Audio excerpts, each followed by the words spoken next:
Good morning, have a nice day. ધોરણ 11 જીવ વિજ્ઞાનમાં તમારું સ્વાગત છે. આજનો આપણો નવો ટોપિક છે પાચન માર્ગમાં અન્ન માર્ગની જે દિવાલ છે, બરોબર છે, એમાં આપણે ભણવાનું છે, બરોબર છે. ધોરણ 11 છે.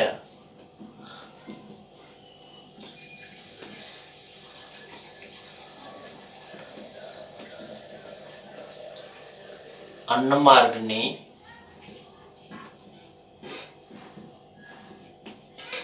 દિવાલ, બરાબર. અન્નમાર્ગની દિવાલ વિશે આપણે ભણવાનો છે. આગલા લેક્ચરમાં મેં તમને એક ડાયાગ્રામ દેખાડ્યો તો, યાદ હોય તો જરાક રિવિઝન કરી લઈએ. ગોળ ડાયાગ્રામ હતો, એમાં 4 પ્રકારના સ્તર હતા. જઠર આપણે દોર્યું હતું, બરોબર છે ને. એવી રીતના આપણે જે 4 પ્રકારના જે સ્તર દોર્યા હતા, વચમાં જગ્યા હતી, જગ્યાને ગુહા કહેવામાં આવે છે. એમાંથી ખોરાક પસાર થાય છે. 4 પ્રકારના જે સ્તર હતા એની આપણે આજે ચર્ચા કરવાની છે, બરોબર છે. અન્નમાર્ગમાં, પાચન માર્ગમાં જે અન્ન માર્ગ છે એમાં નાનું આંતરડું અને મોટું આંતરડું સ્પેશિયલી, બરોબર છે, આંતરડાની દિવાલ વિશે આપણે ચર્ચા કરવાની છે, બરોબર છે.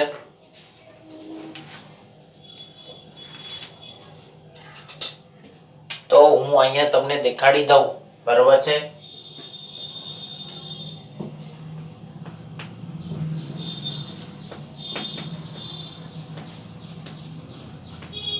આંતરડાની દિવાલ,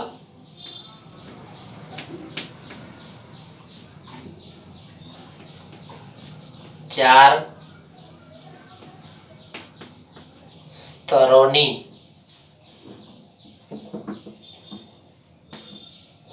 બનેલી છે. 4 સ્તર વિશે આપણે ભણવાનું છે, બરોબર છે. 4 સ્તર વિશે આપણે ભણીએ, બરોબર.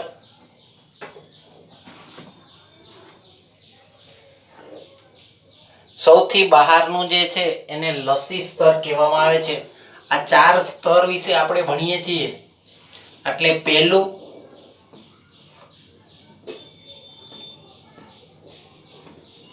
લસી સ્તર, બરોબર છે. પહેલું આપણે લસી સ્તર વિશે ભણીએ, બરોબર છે.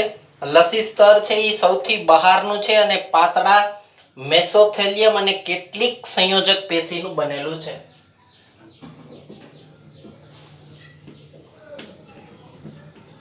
સૌથી બહારનું સ્તર છે. શેનું બનેલું છે તો કે મેસોથેલિયમ. મેસોથેલિયમ શું છે એ કહું. મેસોથેલિયમ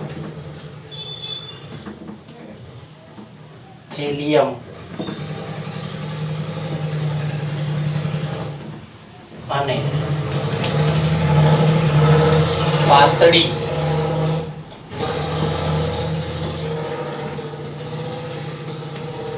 સંયોજક પેશીનું બનેલ છે, બરોબર. આ મેસોથેલિયમ શું છે તો કે અંગતરાય અંગો. અંગતરાય અંગો એટલે કે જે અંગો શરીરની અંદર આવેલા છે અને ઘસારો અનુભવે છે. દાખલા તરીકે હું એમ કહું કે આ અન્નમાર્ગની દિવાલ છે અને અહીંથી આમ ખોરાક પસાર થાય તો આ દિવાલને ઘસારો થાય. આ દિવાલના ઘસારાને અટકાવવા માટે ત્યાં મેસોથેલિયમ આવેલું હોય છે. એક પ્રકારની પેશી છે, એક પ્રકારનું સ્તર છે. સમજાઈ ગયું? કોઈ પણ શરીરનું અંદરનું અંગ જે ઘસારો અનુભવે છે એ ઘસારાને રોકવા માટે ત્યાં મેસોથેલિયમ આવેલું હોય છે, બરાબર છે. એનાથી હજી આપણે આગળ હાલીએ તો બીજું સ્તર છે, બરાબર છે, સ્નાયુ સ્તર છે. બીજું સ્તર કયું છે આપણું?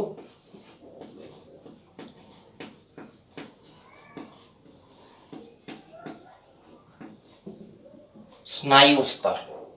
બરાબર છે. સ્નાયુ સ્તર છે એ ક્યાંનું સ્તર છે ભાઈ? તો કે અંદરની તરફ વર્તુળી સ્નાયુ અને બહારની તરફ આયામ સ્નાયુ ગોઠવાયેલા હોય છે. આ સ્નાયુ સ્તર છે એટલે કે સ્નાયુનું બનેલું છે. આ સ્નાયુ એમાં કઈ રીતના ગોઠવાયેલા છે? તો કે અંદરની તરફ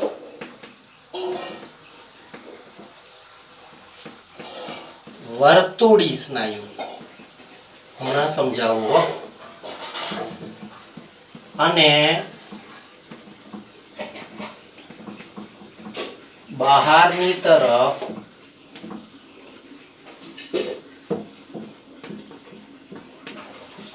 આયામી સ્નાયુ. વર્તુળી સ્નાયુ એટલે જે સ્નાયુ સ્તર આવેલું છે બીજું, એમાં બે પ્રકારના તમને સ્નાયુ જોવા મળશે, વર્તુળી અને આયામ. વર્તુળી શું કામ? તો કે વર્તુળ આકારે ગોઠવાયેલા હોય. આયામ શું કામે? તો કે એ ઊભા ગોઠવાયેલા હોય. કઈ રીતના હોય? ઊભા ગોઠવાયેલા હોય. સમજાણું? બધા આમ પટ્ટા હોય અને ઓલા કેવો હોય? આમ વર્તુળ આકારે. એટલે સ્નાયુ એમાં બે પ્રકારના તમને જોવા મળશે. એક છે વર્તુળી સ્નાયુ અને બહારની તરફ આપણે કેવા છે? તો કે આયામી સ્નાયુ. કેટલાક સ્નાયુ એમાં આડા પણ જોવા મળે છે.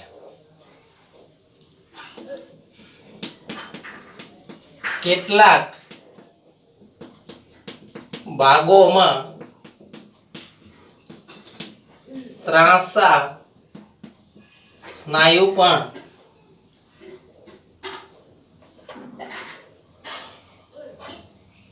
જોવા મળે છે.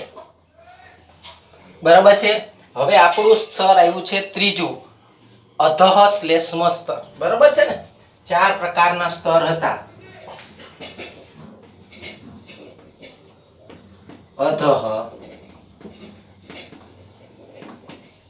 શ્લેષ્મ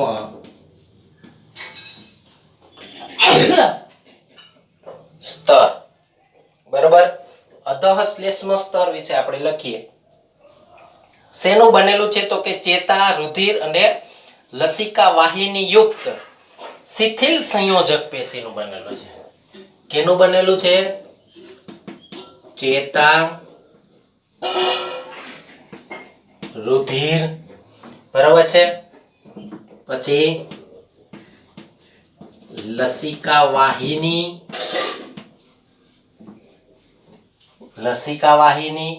યુક્ત શિથિલ સંયોજક પેશી. તમે 9મા ધોરણમાં ભણી ગયા છો. બરાબર. શિથિલ સંયોજક પેશી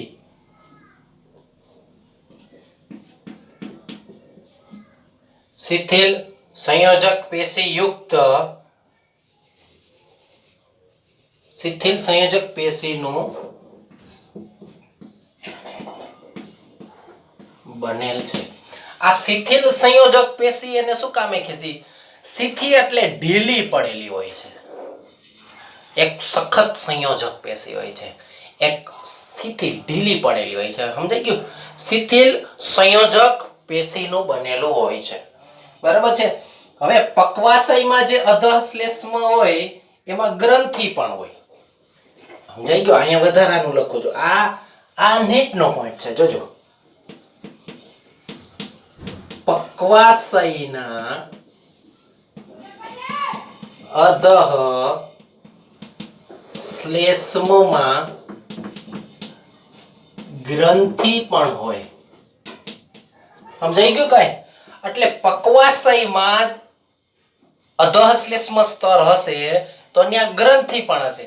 આ તો હશે જ, ચેતા હશે, રુધિર હશે. આ લસિકા વાહિની, શરીરમાં રુધિરની સાથે એક લસિકા પ્રવાહી ભળે છે. બરાબર. પ્રવાહી હોય છે. આ પ્રવાહીને હેરફેર કરવા માટે ત્યાં શરીરમાં લસિકા વાહિનીઓ આવેલી હોય છે.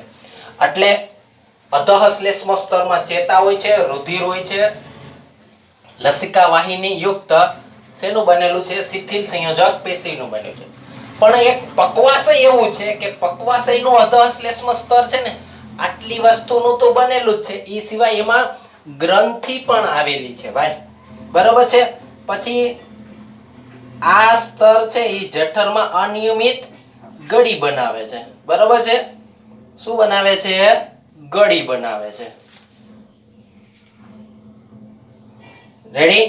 હવે આપણે વાત કરવાની છે ત્રીજું પાચન માર્ગનો સૌથી અંદરનું સ્તર, એટલે કે આપણું ચોથું સ્તર, એટલે કે શ્લેષ્મ સ્તર, બરાબર. એક છે સૌથી બહારનું કયું ભણ્યા? લસી સ્તર, સ્નાયુ સ્તર, અધઃ શ્લેષ્મ સ્તર અને શ્લેષ્મ સ્તર. શ્લેષ્મ સ્તર છે એ સૌથી અંદરનું સ્તર છે.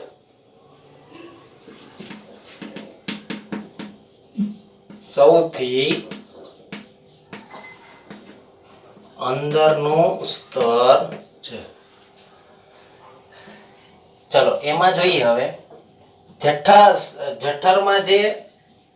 જઠરમાં આ સ્તર છે, આ સ્તરમાં અનિયમિત શું આવેલું છે ખબર છે? ગળીઓ આવેલી છે. બધાયની વાત કર, બધાયનું શ્લેષ્મ સ્તર કેવું છે એ હમણાં કહું છું.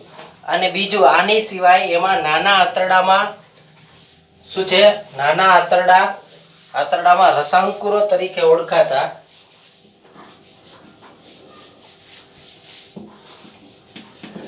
નાના આંતરડામાં નાની આંગળી જેવા રસાંકુરો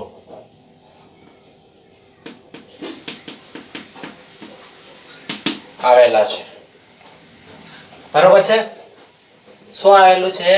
નાની આંગળી જેવા રસાંકુરો આવેલા છે, બરોબર છે. આ રસાંકુરો શું છે એના માટે આપણે પાછો આગળનો લેક્ચર ભણવો પડશે, બરોબર છે. એમાં આપણે રસાંકુરની આકૃતિ અને રસાંકુર વિશે એમાં ભણીશું, બરોબર છે. હવે આપણે જોઈએ અન્નમાર્ગની દિવાલ જે આપણે 4 પ્રકારની બનાવી હતી. આ એક સ્તર, આ બીજું સ્તર, આ ત્રીજું સ્તર અને આ ચોથું સ્તર. અહીંયા શું હતું? ગુહા, બરાબર. આ સૌથી બહારનું સ્તર એટલે કે લસી સ્તર સૌથી બહારનું સ્તર છે. શેનું બનેલું છે? મેસોથેલિયમ અને પાતળી સંયોજક પેશીનું બનેલું છે. બીજું સ્તર સ્નાયુ સ્તર.